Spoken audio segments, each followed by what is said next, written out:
Thank you very much, and a very warm welcome to each and every one of you. Once again, on this last session of day one, we have had a very rich and fruitful discussion on a whole gamut of issues dealing with maritime security, maritime challenges, maritime opportunities. And I'm truly delighted to see that, notwithstanding the fact that we have been at it from 9:30 in the morning, that we have a large cohort of students and scholars who are present here in the hall. So today, the last session, I think it will be a distillation of all that we have been able to discuss and some of the conclusions that we have been able to arrive. So the title is India's Maritime Ambitions to 2047. I think this will be extremely useful for the decision makers and the policy makers in terms of listening from the think tank community as to what is it, what are the visionary goals that we could suggest. And we need to focus on the vision, strategy, and roadmap. So what I'm going to do, since our panel today is somewhat curtailed, although I think one or two other speakers, Professor Seshadri Chari is supposed to join us, so hopefully he will join us. But it is a little curtailed because of the preoccupation of some of the speakers with some other engagements. So the organizers have decided that we will conclude this session by 5:30. So we'll have about 1 hour or so. So we have at the moment 3 speakers on the dais, and I would request if they can share their thoughts. I can see Professor Chari is there. Please join us here. Please join us. So I think a number of issues, as I was mentioning, that have been discussed.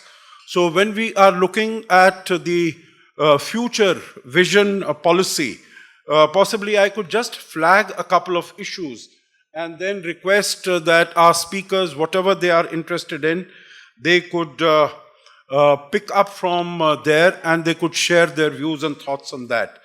The first is in terms of the Maritime Amrit Kal Vision 2047 that has been promulgated by the central government in terms of focusing on additional ports. Of course, we know that Professor Suresh Rangarajan, when he had spoken, he said we have 12 major ports and about 200 minor ports. So how do we increase those numbers? Of course, there is also a Maritime Vision Policy 2030. So what is that juncture, and how do we take it forward to 2047 in terms of the building of new ports, in terms of creating a 10 million metric tons per annum capacity of ports as we go forward. So a little bit on that particular possibility. Second, in terms of, we've had some bit of discussion on the relevance and the significance, continued significance of the Quad and of the Indo-Pacific as we go forward. Now, there have been some comments that have been made that they continue to be very relevant, and I, of course, would be the first one to welcome that possibility. But I think we need to have a very clear-headed discussion and discourse on what the Quad holds for us, because as we have seen, the summit was to take place last year. It has not taken place. We are more or less through the first month. There are no discussions taking place.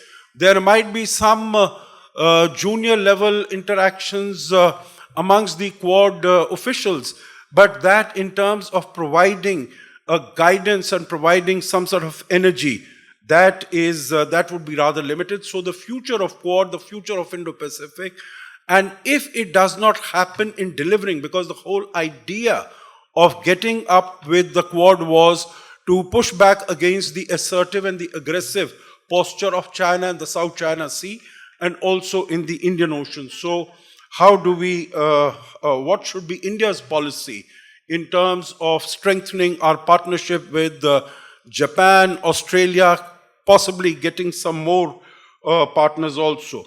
in terms of the benefits and advantages of the blue economy, which again, Professor Suresh Rangarajan spoke very briefly, but the possibilities and the potential is huge in that area.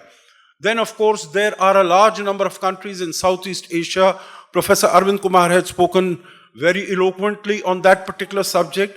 What is it that we can possibly do with countries like Philippines? Of course, we are supplying them with the BrahMos missiles, about $300 million.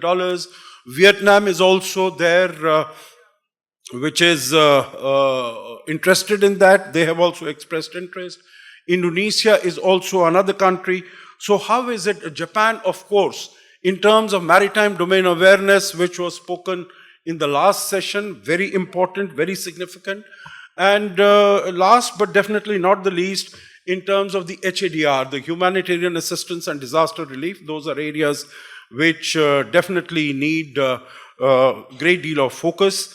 Of course, we have been speaking about, and Admiral Muralidharan is here, about Coast Guard and, the synergy between the Coast Guard, between the Marine Police of the different states, of the littoral states, and the Navy. And what is it that more can be done in terms of intelligence gathering and intelligence dissemination? So let me stop here, and I will invite the various speakers. The first, and they can pick and choose or add anything else that you might wish to reflect upon.